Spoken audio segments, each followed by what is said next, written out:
Hello again. So in this part of the video, we are going to see the part 4 of the assignment.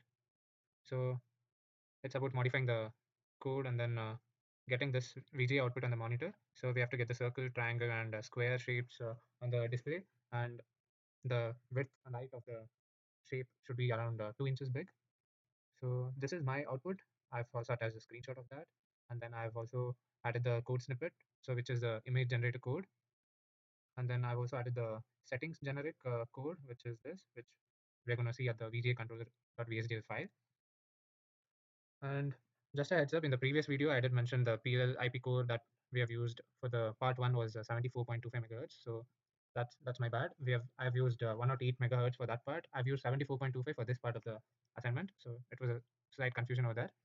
So coming to the VGA controller part, I've changed the pixels back. So basically, in this part, we took the basic interface from the part 1 and learned how to modify it for a different assignment. So saying here it's a different video. So and to draw complex shapes. So the main changes that we made were first reconfiguring the PL IP core, which I've already said you. So I've changed it to 74.25 megahertz pixel clock.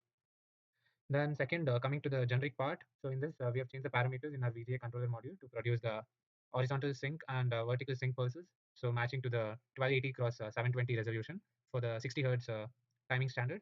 And then, so you can just see this. And then coming to this part, we have rewritten the module in a VHDL code to control the RGB values to draw the specified shapes. If you can just see that we have begin with drawing the square outline and then assigning all the parameters, the width, shape, and the coloring for each. And then coming to the circle, coming to the triangle, and so on. So these are the three shapes that we were required to do. And then we also have the line width to be around 2 inches big. So we are not going to look at the compilation report because it's not part of the assignment, but we can look at this that it has used 221 ALMs. So we'll just look at the fitter. So this has used 221 ALMs and then 378 ALUTs and then 31 pins again being the same, and then rest of the part. So if you just see that there is a drastic increase in the usage of the ALMs and ALUTs because we are working on the more complex display that we need to output on the monitor.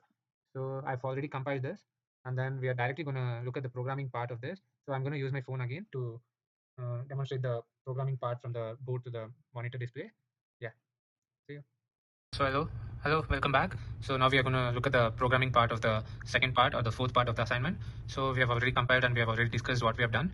So I'm just going to program it. So I've already got the board connected, and I'm just going to remove this and then add the output SOF file for the recent compiled one. So and we are supposed to look at the check for the programming. So then we are just going to hit on the start, and you can see it's getting programmed, and you can see that we have a clear display of the three different outlines. So we have the circle, and then we have the triangle, and we have the square. So and we have used the 1280 cross 720 as a pixel rate or the resolution.